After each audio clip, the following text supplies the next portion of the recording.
That's it, man. Game over, man. It's game over. No tears, please. It's a waste of good suffering. Fairly alarmed here.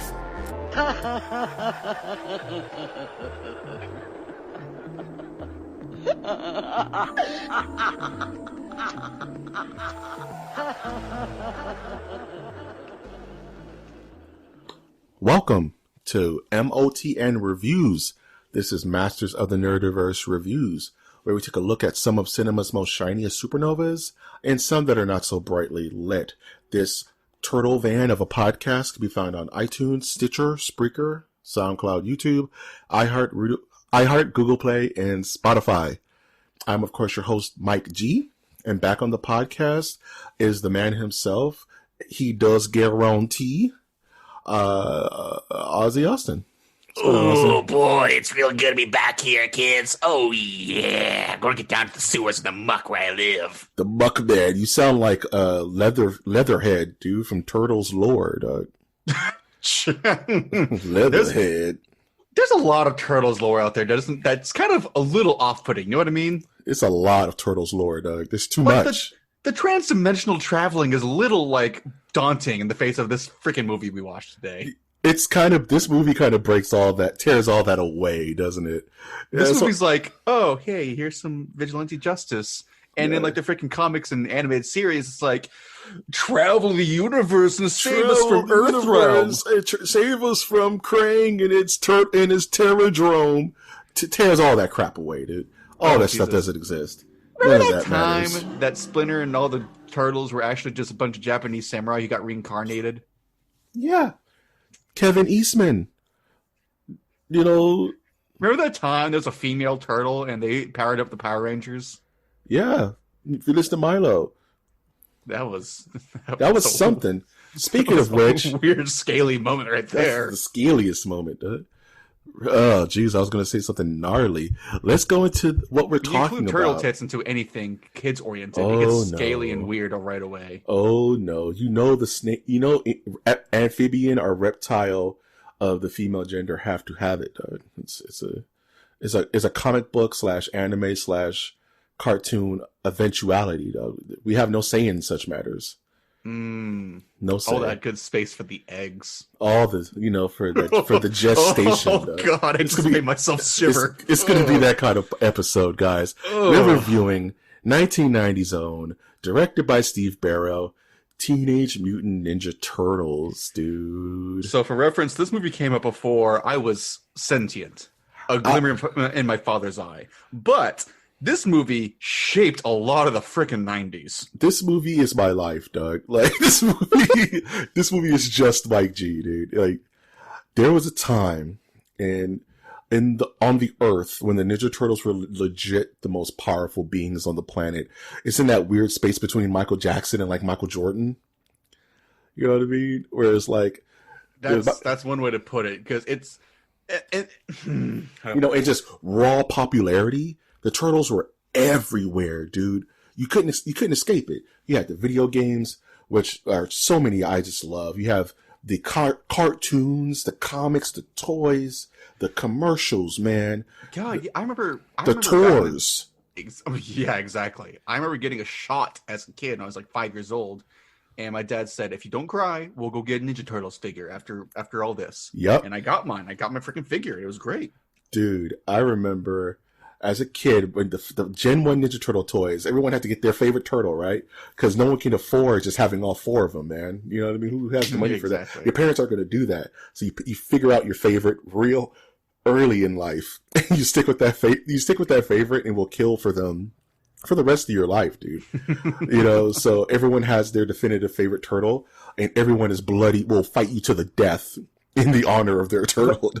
God, I feel like the Ninja Turtles opened so many weird doors. I'm pretty certain the Ninja Turtle series opened the door to freaking Street Sharks, which is the most 90s concept out of any kid's show I can imagine. The Ninja Turtles opened all, dog. It opened Power Rangers and the color-coordinated heroes and villains, dog. Oh, that's very true. Sabat's Power Rangers, yeah. Thank you for the correction. I don't want to get sued. You know what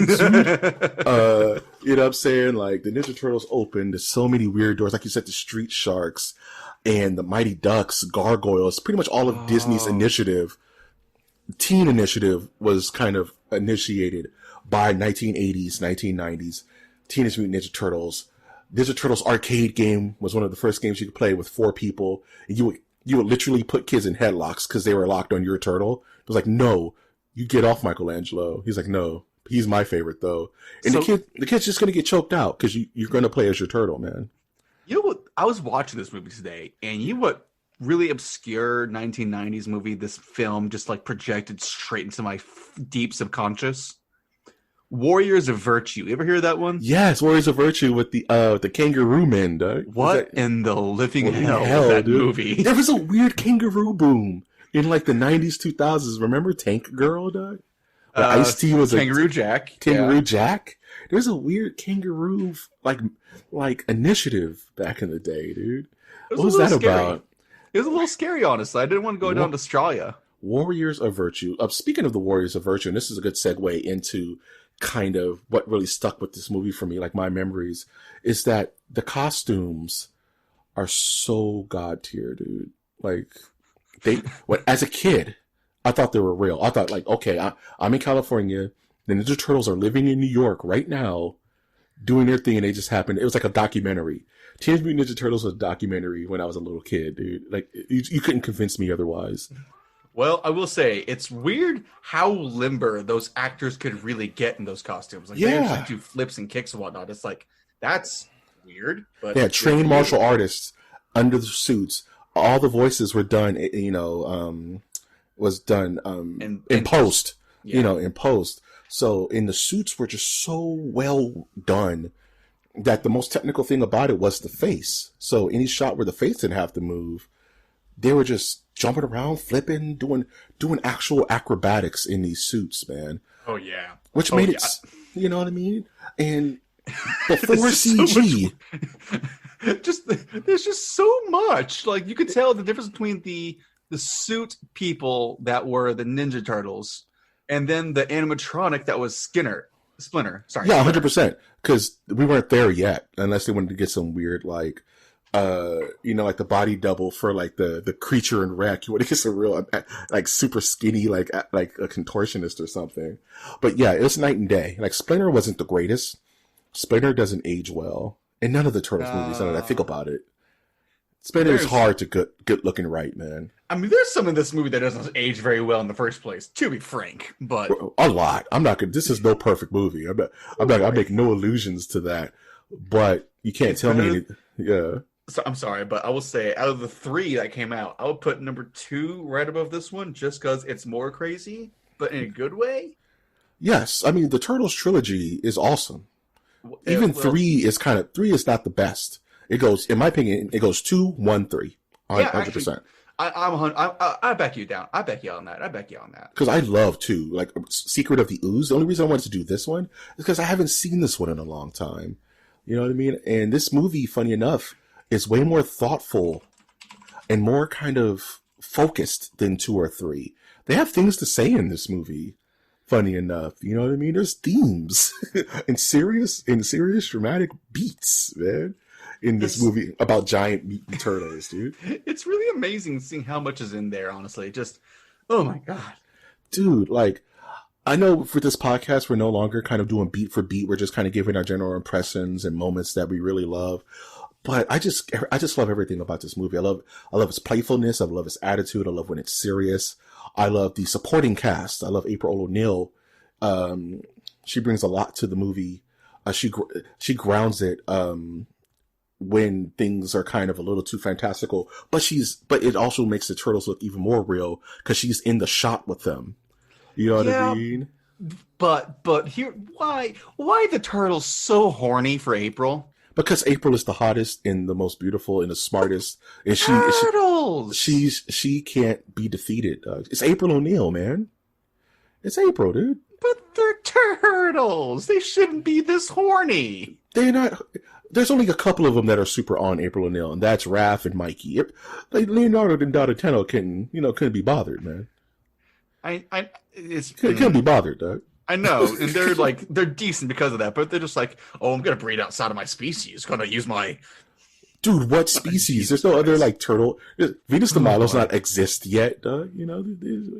How did Venus de Milo? No, we're not going there. We're not going there because that's a whole lot of mukbang and that's a whole lot of vor that we could just walk down. This. I am trying to literally filter myself 90% because this movie made me both happy and just insane watching it at the same time. I love it. I love that we're coming from different places on this movie where you're coming from it like, oh man, this is kind of hokey. This is kind of outdated, and I'm just 5 years old again watching the Ninja Turtles with Leonardo in my hand, just geeking out, quoting the lines. You know what I mean? I'm totally bought in. For me, that was Power Rangers. I feel like we can totally. Oh yeah, that's another MOTN reviews right there. The Power Rangers movie. Oh jeez. Oh, with the CG Megazords, Doug. With the CG Megazords. And Ivan Ooze, like it just basically takes someone's over body. Man, Ivan Ooze pretty much the first plug, as the kids would say. You know, Ivan Ooze was super the plug, dog. But let's talk about this movie, man. Let's talk about definitely. Let's talk about the setting. Let's talk about New York City. And this isn't like happy, gentrified New York City. This is like 80s Death Wish New York City. Where New York was super dangerous stuff. It's really rough, Nick. It's really rough. People are kind of going, yeah, my stuff's stolen. What the heck's going on over here? I'm a hardworking New Yorker. I don't tell people to go die in the street. I'm a New Yorker. It's weird, but I was getting like Joker vibes from this movie, dude. Wow. Like weird, like I was getting like weird Death Wish, like Joaquin Phoenix Joker vibes of like how nutty the city is, and like it's just this crime haven that's going on, you know. But it's crazy. It's so ridiculous because like it's a bunch of like 90s kids in the most 90s stereotypical garb. You know what I mean? Like like you go to a dictionary, you look up 90s punk, and that punk is now living on the screen. That's what is this movie. And it's not that bad. It's like, okay, I can get behind this. It's a little fun. This is really enjoyable. And then you show the foot ninjas in the van. Let's talk about give me some candy, kids. It's like, what? Hey, give me that stereo. Hey. Why give me that stereo? Why do the foot have bug eyes? As just wire. That is a comic book thing. That's how they were designed. That is them staying true to the source material, my man. That's another thing I like about this movie, is that they stay true to the source material. Even April O'Neil, when you first see her, she's wearing this giant bright yellow jacket, which is a callback to the cartoon. And I'm like, yo, I caught that tonight. But let's talk about the Foot Clan, dude. Let's just talk about the Foot Clan for a second. Okay. The Foot Clan is There's a lot bunch to unpack. It's a bunch of chain smoking, chain drinking 12-year-olds. The first start fist fights in the back club, going, "I'm gonna fucking kick you, man! I'm gonna kick you with my ninja kicks." You know, it's like the first shot you give the Foot Clan is this like 10-year-old with a cigar in his mouth. It's like, what? My God, a real cigar, dog. Too. That's like a Cuban dog. That's a Cuban cigar. This kid has a Cuban. Gonna get lung cancer by the time he turns 15. That was real. I will bet money that's real smoke. He was smoking a cigar in real life. Different time. Different times, dude. And they paint the Foot Clan because in the comics they're legit ninjas, right? And the cartoon, in the cartoon, they're robots. Right? So you can just break them up. But here, it makes so much sense. It's like, we're just going to get a bunch of, pardon my French, shithead street kids, street toughs, and just give them Wonderland, right? Give them a place where they could do whatever the hell they want. It really is Wonderland. It's just like, oh, what do kids like? They like skateboards, and graffiti, and video games, and pizza. And they can do whatever they want. You got some smokes? You want menthol or regular, dude? So who's that kid that, like, obvious a 25-plus-year-old adult and the kids hang out, who's like got the wife beater on? Funny enough, who is that guy? That is Sam Rockwell, dude. I goddamn knew it. Sam Rockwell from Moon, from Iron Man 2, from recently, what's that movie? Something Rabbit with it won an Academy Award. Jojo Rabbit. It's that guy as a pseudo kid. God, I know this child. Man. I know this man offering cigarettes to a 12-year-old right now, but where do I know this man from? It's super, like, I was going to review a movie called Little Monsters with Howie Mandel. You remember that? Oh, yeah. Where you go to this place where you're a kid, and you don't have to listen to your dad or mom, man. You can go and do whatever you want. you know, because there's no rules here. And the Foot are literally just like, there's only like 3 legit Foot Clan members, and everybody else is just kids learning crappy karate and just cannon fodder. There's second ground character Master Tatsu, and he barely talks, which is go fantastic. Play, you know, like there's only like 3 dudes came from Japan, and they were like, all right, this is the deal. We're just gonna ransack every orphanage. We're gonna ransack every group home. We're gonna get all these idiot kids. We're gonna tell them whatever they want to hear, so they could steal stuff for us and create this crime empire. We're gonna go assault some police officers. What should we do? Get the children drunk, then drink make them the fight. children. They make them fight. And give them pizza and narc. There was a narc arcade machine in this game, dude. Oh my god, there was. I was and like, the worst part of it all is like Shredder baseline just wants to be called Daddy. Shredder wants people to call him Daddy. Shredder has big family issues throughout this movie because he imprints on all these children. They don't imprint on him. They're like, all right, dude, whatever. I am your father. Exactly. This is your family, and I am your father. Okay, since we're here, let's talk about the Shredder, dog. The Shredder. Mato Yoshi, dog. Okay, so it's not the worst, honestly. Like, I will say this much. It's a really good baseline Shredder. And it gets improved upon in the sequel. It's the best on-screen Shredder we're ever going to get, dog. Mm-hmm. Ever. You're right. Ever, dude. Because he doesn't need to do much, man. He needs to stand there and look cool. He needs to sound like Dr. Claw. And he just needs to look like the Shredder. And he looks just, no matter how campy or hokey it is, in his, like, Velveteen Dream t-shirt, you know what I'm saying? And the, you know, the shoulder pads with the spikes. I was like, that Shredder? The mask was perfect. I wish I had a replica of that. I would kill actually, honestly, it was a pretty solid getup as a whole for that character. Honestly, yeah, he had the cape and everything. He was just Shredder, dude. It was perfect. You know what I mean? Yeah, exactly. And honestly, I will say this much. Knowing how this movie was, all 4 characters, the Ninja Turtles, are actually done really, really well. Their voices are on par with what you expect, and as well as their personalities, how they act and whatnot. Raphael is the brooding kind of emo brother in a way. Yep. And all 100%. The others are just pretty balanced. I mean, it is what it is. It balances. And one thing that really stuck up with me with this movie is that it's, for how goofy it is, it's really grounded, dude. This is a very grounded take on something that's so fantastic. Like you said, every turtle has their own weird arc outside of like Michelangelo. You know what I mean? Like every turtle has a growth point, you know, that they have to learn a lesson from. They all have their own personalities and their own body language. It's so well done. That's why I thought they were real when I was a kid, man.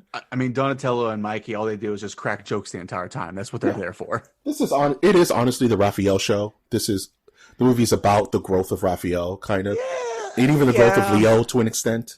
You know what I'm saying? Yeah, but like, Raphael isn't like the best brother. It's Mikey. Well, Mikey is the most faithful. Raphael is the most... Mikey's the most, I would say... I don't know how to... It's funny that you mentioned that, like how to define them in that way, where I would say Raphael's not the most loyal because he's super ready to just run out and just do whatever he wants to do. But Mikey is the most loyal, I would say. Like, he doesn't run from a fight no matter how goofy it is. But like, they all have this weird arc where Leo kind of learns leadership through adversity and Raphael learns teamwork through failure. You know what I mean? And Donatello learned shit talking from Casey. Because I like when Casey called him Zipperhead, and that made me think, oh, he made fun of the costume. You know, he snuck that in. That's actually pretty good. I didn't think about that. I was like, word. They're probably ad-libbing too, which makes it even funnier. Jesus, yeah. Man, the Turtles, they were just so well done, and they got to use their weapons, and through the movie, you don't really notice, like, because literally Raphael and Leonardo are the most skilled, so they get to use the death weapons. Right? They get to use the weapons that can actually kill people, but they have to be kind of tame with, if you think about it, right? Like, they're the most skilled. So they get to use weapons that can actually kill people. Like, okay, Donatello, you don't fight that well. Here's a stick. You're not going to do anything. You're not going to kill yourself wielding that. All right, Michelangelo, you're not paying attention. Here's some nunchaku. Just don't hit yourself in the groin, you know? But it's like, okay, Leonardo, you're the only one who really shows interest, and you're the most skilled. Here are these 2 katanas. You know, don't hurt many people. And through the whole movie, you're kind of like, okay, they're not killing anyone. These weapons have no real effect. But then Leonardo cuts Shredder on his arm. Like, oh yeah, they're actually sharp, right? Like, Like it takes great skill to not murder anyone with those things swinging them around like that. I mean, there is that, and the fact that, I mean, every weapon is like deadly to an extent, right? Yeah, that's true. You know, I guess, but you know, it's just I just really love the pace of this movie. I love how there's not a lot of action in this. Now that I think about it, a lot of jokes, which I don't mind. It's a lot of like action point reprieve, where you get a moment where you see the turtles in action for a brief moment. They get to show how much of cartoonishly ninja they are. You know, like the scene where April's boss comes in, they just literally disappear in 2 seconds. But then they ground it because they're in actual spots of the house. You know what I mean? So it's like, okay, they just didn't disappear. They're just really good at stealth because they're, 4 or 5 foot, human super turtles. I have a question for you, Austin. I want your opinion on it. Go. Do the Ninja Turtles have super strength? Nah, they just have really good coordination and dexterity, not strength. Not strength, right? Like a Ninja Turtle can punch through a brick wall, right? I mean, I wouldn't say that. Like that's like I have a couple of like nerd cartoon questions I've never gotten true answers to. Like, how powerful are the Power Rangers? Okay, so the Power Rangers are weird because they literally power up like RPG characters where their armor and weapons give them bonus powers. That's what I'm saying. Like, could a Power Ranger lift a car? It's weird because, oh god, how do I put this? This is like a suit. I've never gotten a real answer from this. Like, do the suits just protect them and they have normal strength? But then again, they're jumping 3 stories tall into a Megazord. All right, so two things that there has to be a balance. Like, I don't know. Two things that stick out to me is like in Power Rangers Wild Force, there's a guy who literally talks to animals because he was basically grew up like an animal. He's a Red Ranger. He's a weirdo. He's fucking weird. No one likes him that much. No one likes him. But then in Power Rangers in Space, one of the characters has telepathy and telekinetic powers, but he's there by mistake essentially. So he's got actual extra human powers, and I don't know how that really happened, but it blew little 12-year-old Austin's mind back in the day. Like, that guy's using his powers to open a car door with his mind. And his friends break into the door. Wait, why is he breaking into the door? That doesn't make any sense. He's a ranger. Oh, he's being tricked. Yeah. It super bothers me because it's like, what is how Spider-Man has the proportional strength to a spider? So Spider-Man can pretty much punch through anything.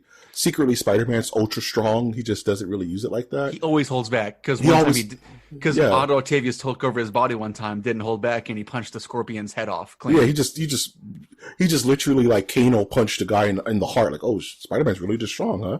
I guess so. So it's like, what is the proportionate strength of a turtle? Nothing? Like negative points?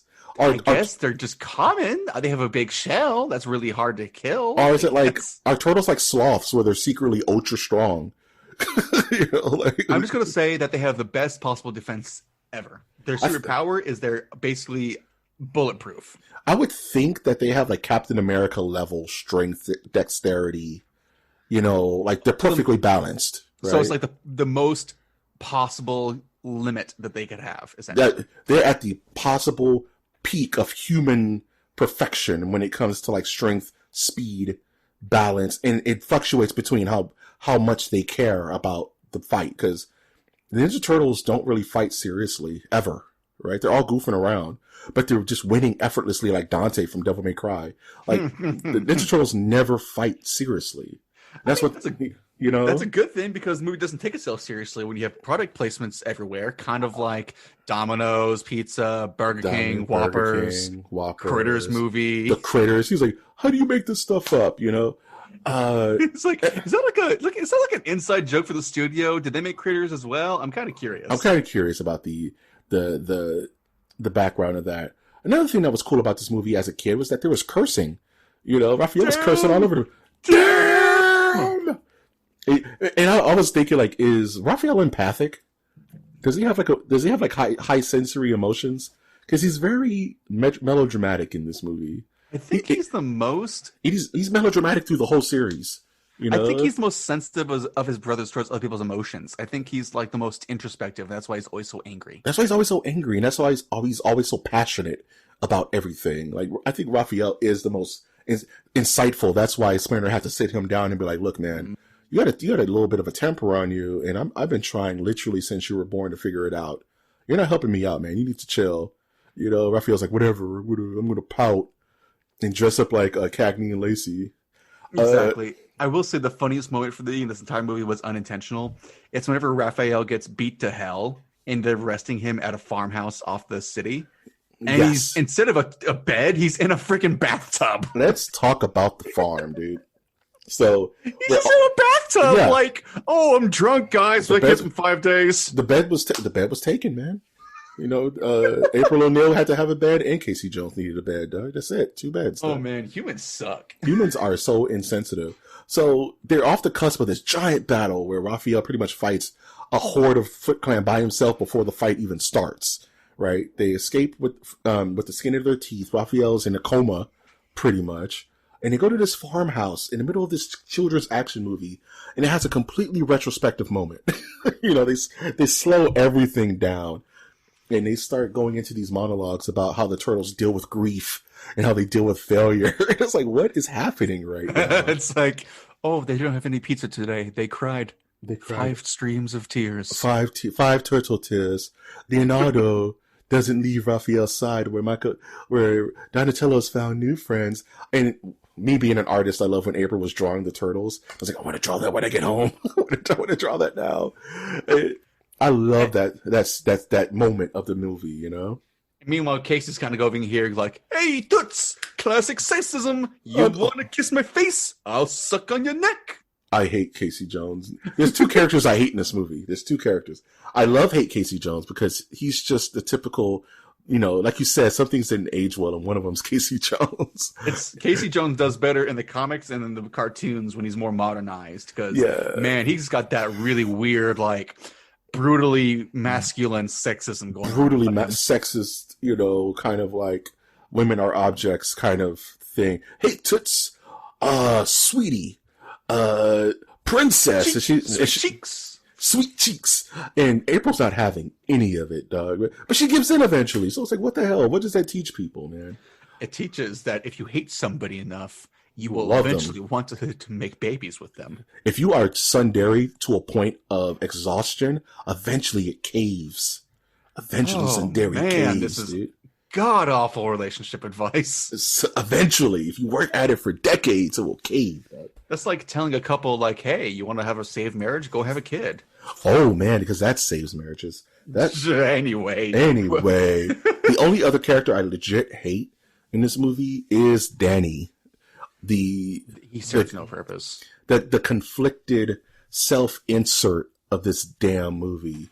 Danny is the worst because Danny is supposed to be the older brother's insert who are there at the movie theater taking their kid brothers to watch Ninja Turtles and don't want to be there. And that's why he is there, because he is the self-insert to rebellious teenage angstum of the 90s. Danny should have been, and this is rough, Danny should have made it out the end of this movie. Someone should have got Danny, Doug. Oh, man, if Danny got shot in the back, that would have been so hilarious. Or just a random sigh, or falling off a cliff. Danny's the worst, because Danny is the most flip-floppy character in this entire movie. His dad, yes, his dad's overbearing. But all these other kids literally are orphans and have nowhere to go. And Danny's like hopping out of his dad's car in the middle. Who drives in New York, first of all? You know, like... Someone with money, apparently. People with money, you know, and Danny is just this... He leads, first of all, he leads the Foot to the Turtles to kidnap Splinter. He gets Splinter tortured for, what, a week? It was like raw torture? Yeah. It's not minced words. They were torturing Splinter up in there, dude. It's like the torture you experience when you see the flashback of explaining the Turtles' background for the first time, and then a second time, and then a little puppet turtle goes radical. I love it. Shut up. That's the best. I love the flashback, and I love when the turtles... It's nightmarish in every way. I love when the turtles inject themselves into the flashback, and they're like in the black background, and they're just talking mess, and Splinter's like, shut up. Okay, that's actually really good. That's actual comedy. That's really good stuff. But seeing freaky rat Splinter moving in his cage like a weird kung fu freak is like, man, that rat's gotta die. Nah, that rat... You're telling me, if your dog was watching you and started emulating your moves, you wouldn't keep it around because that's rad? I'd start taking more acid to see what happens next. Can you imagine? You're drinking a cup of coffee, your dog's trying to pick a coffee mug up with his paws. I'd be like, oh shit. Oh shit. Oh god, this medication's too much. Oh no. What did they put in this Dramamine? You know what I'm saying? Freaking Danny's. Oh god. Oh, the corona's here. The corona's here. Oh, Elizabeth, the corona's taking me over. We're dating this episode. Yeah. You think? Danny's the worst, man. Dan. Oh, yeah. But then he has the audacity to be like, his dad sees him at the end of the movie, he's like, call me Dan now, because I'm a man. I've learned so much. You cannot trust gingers. Shut up. Ooh. Raphael is technically a ginger, dog. He's green. He doesn't count. He wears their colors. Man, this is getting weirdly racist. You need to stop. Mr. Man. Oh, we're talking about the loving Ninja Turtles and how awesome they are and how cool this movie is and how Okay, quick shout out though.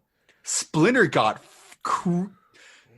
he got killed real greatly. He got killed real good. You talking about Shredder?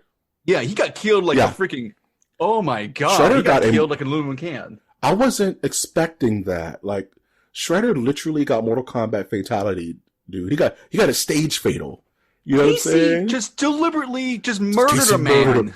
Casey and Splinter did I'm not going to kill you, but I don't have to save you. He did a Batman Begins on him. He did, and honestly, Splinter has the highest kill count out of anyone in the Ninja Turtles. Splinter is just not playing, dog. You understand that Splinter has no time for games, dog? The Turtles are all having fun eating pizza. Splinter is counting up bodies, dog. Under all that fur, it's a teardrop right next to his eye, dog.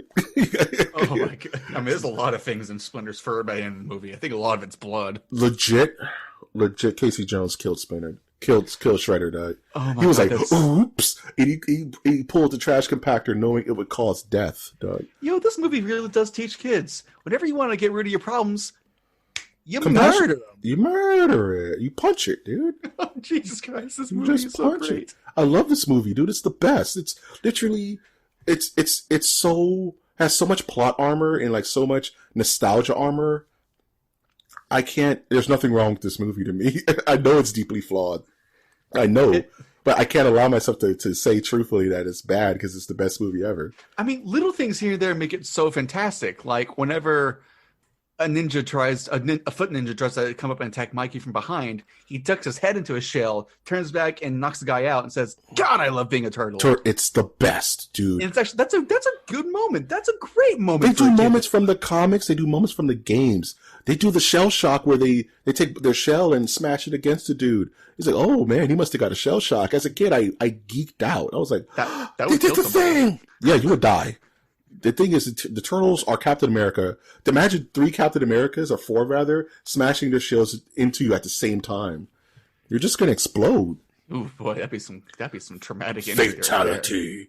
You're gonna be crushed, dude. The Ninja Turtle. I'm convinced the Ninja Turtles have some level of super strength.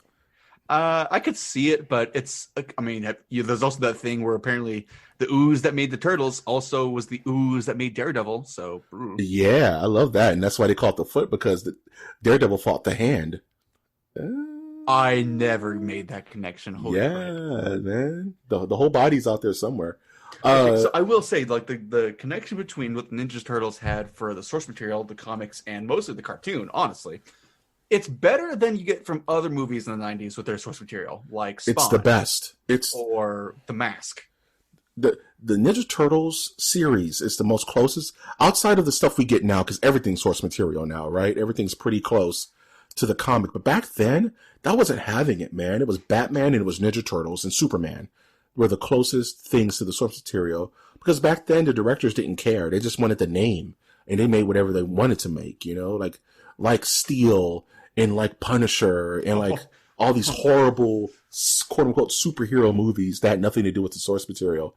I'll do anything you ever say to me, Mike. Just don't ever mention Steel again, please. It's going to be MOTN reviews on the final day of the podcast when we're all in bunkers, like being chased by our new ant overlords. I'm going to record Steel before they knock the doors down, dog. That's the final. That is the final slash of the podcast, dude. I'm gonna take a side my tablet and just bow out. Yeah, me too. But at least I'll be able to get my outro out. Speaking of outros, man, you ready to rank this bad boy? Oh boy. Okay. So if I had to make a scale of this, or a shell of this, how many pizza slices, 0 to 5, would you rate Teenage Mutant Ninja Turtles 1990? So I'm gonna give the sound a solid 3 mushroom pizzas out of 5. I'm gonna give the acting a good 3.5, maybe 4 slices of pepperoni pizza, and I'm gonna give the hilarity of all a good 5 Hawaiian pizza slices out of 5 Hawaiian pineapple slices. Dude, okay, I can't even talk about numbers when it comes to Ninja Turtles. Remember GamePro magazine? Remember GamePro magazine? Where the video game magazine, like Electronic Gaming Monthly GamePro, where you would talk about video games and stuff. There was a scale. They didn't scale video games in numbers. They scaled them in faces.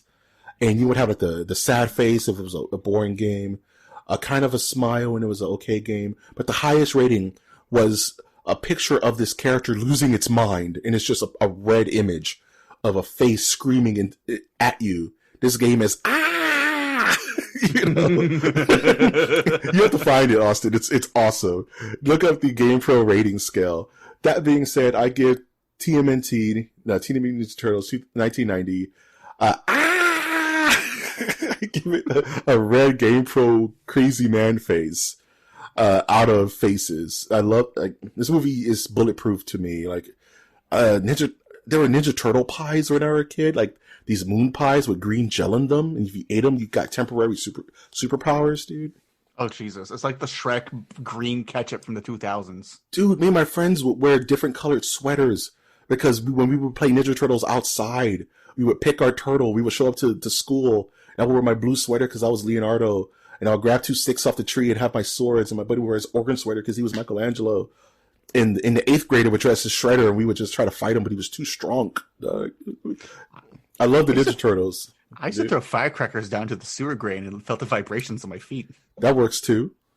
I was convinced that the Ninja Turtles were really in New York. I'm going to keep saying that because I legit thought it. I was like, yeah, they're out there. I'm in California. You're saying that Pennywise would have gotten you by showing you a Ninja Turtle in the sewer. 100%. I would have went down. 100%. I'm done. If Pennywise showed up in the form of a Ninja Turtle and said, hey, dude, there's pizza down here, I'm already gone, dude. I'm already floating up in his weird little crevasse, Doug. I'm already floating. I'm floating, dude. Mikey back then, he showed up as Leonardo, dude. They said, dude, we got free pizza. And I could tell he has jarget teeth and Pennywise eyes. I'll think about it for a split second. Nope, I'm hanging out with the Ninja Turtles. Oh boy, you are an easy man to target. I just got to know the weight of my heart, man. If he showed up as anything else, I may have thought about it. Wait, Superman doesn't have jagged monster teeth. Who are you? Bizarro! Oh, Bizarro. But no, if he showed up as anything looking like a Ninja Turtle, I was good. Are you Slash? Are you Slash from the Ninja Turtles? Yes, I'm Slash, whatever. Come here. Sure. Slash, are you friends with the Ninja Turtles? He's like, stop asking me questions. Just come here. He's like, fine. Yeah, Mikey's missing. Whatever happened to him, all you see is empty inhalers that lead to a sewer drain, and that would be me. Just a stream of empty inhalers. Just a stream of empty inhalers leading to a sewer drain. That would have been me. 1993, dog, would have been over. Oh God, what would 1995 me have been tempted with? Yeah, what would tempt 1995 Austin to going into a sewer drain? A lot of things. Probably Power Rangers or Pokemon, honestly, or maybe. Dude, so Zordon showed up in a sewer drain. You would go see what Zordon was talking about? Okay, so there have to, like, first of all, be a huge freaking sewer drain for Zordon. Yeah, it's the weird movie Zordon where he's wearing that that Dionne Warwick dress. Oh God! You know what I'm talking about? The movie Zordon, when he's a regular dude, he's wearing like this weird like Liberace cloak. It's that Zordon. He's just down there, dude.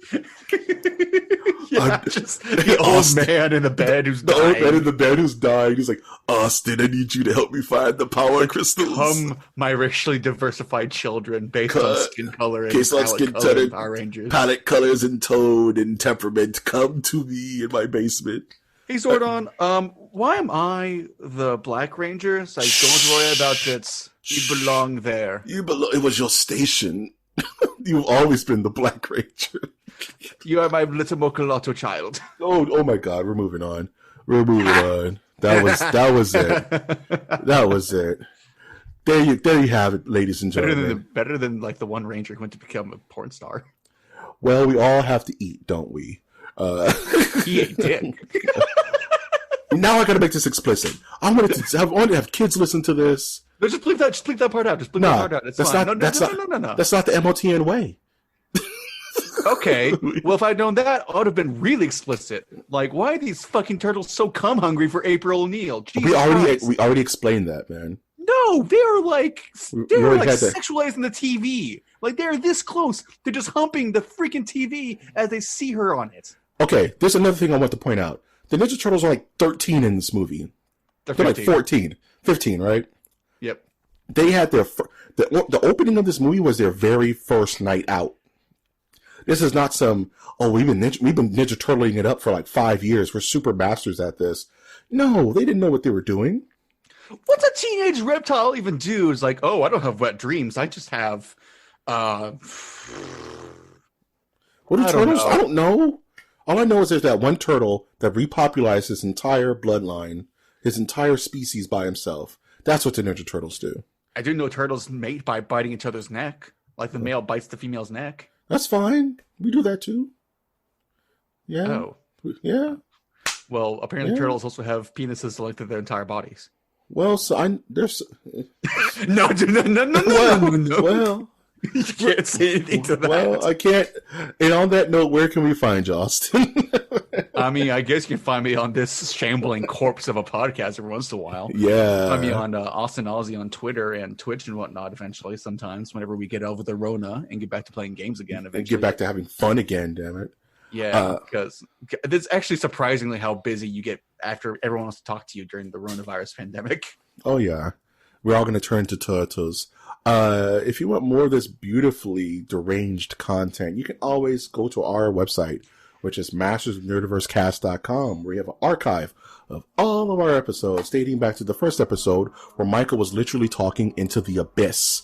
If you want to support us not monetarily, you can definitely do so through our Patreon, which is patreon.com/MOTN.